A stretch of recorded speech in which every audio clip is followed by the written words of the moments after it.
A new Pokemon set called Crisis Rising has been revealed, and I'm sure we've all seen this new Mega Greninja EX SIR.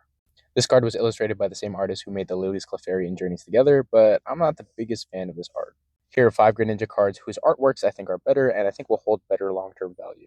Up first is obviously the Greninja Gold Star from Celebration. The raw value of this card fluctuates anywhere between $15 to $20.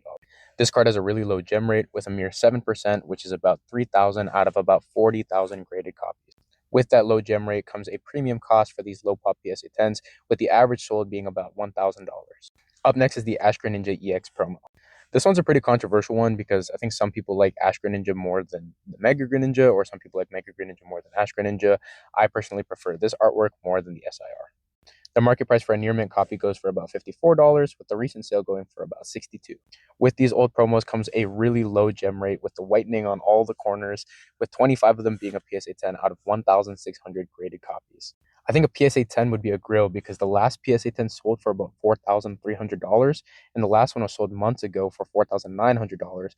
But before that, in the same year, they're going for about $2,500. It's just really hard to grade. Up next is the fan favorite Greninja SIR promo from the Shrouded Fable boxes. The market price for a near mint copy of this card is about $60, and actually the gem rate for this card is not too bad, 42%, 14,000 copies are in a PSA 10. And this card in a PSA 10 consistently sells for about $340. Greninja is just such a fan favorite Pokemon, and with this card being a promo and harder to receive as the years goes on, I definitely think that this card, out of all the cards I talk about, is a definite pickup at the $60 price point. Up next is a sleeper card in my opinion, but it's the shiny Greninja GX. I'm surprised this card isn't worth more. It's sitting at about $78 right now. I think I sold a copy for about $81. But with Greninja being such a popular Pokemon and its shiny being one of those black shinies, I think that this is definitely a slept on card. And the nice thing about this card is that they're typically clean with a gem rate of about 56%. So if you find a near mint copy at a show, they're usually pretty gradable. And PSA 10s of this card have been consistently selling for about $150 to $200-ish.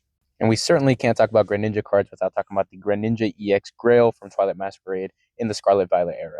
Some people don't really like this card, but absolutely love everything that's going on with it. And it's finally sitting at a price point where it's underneath $300.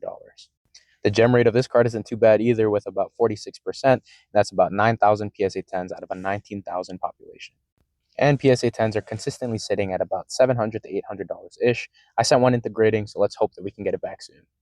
And I'm curious to hear what you guys think about this Mega Greninja EX SIR. Do we love it? Do we hate it? Is it better than Ash Greninja? Let me know in the comments below.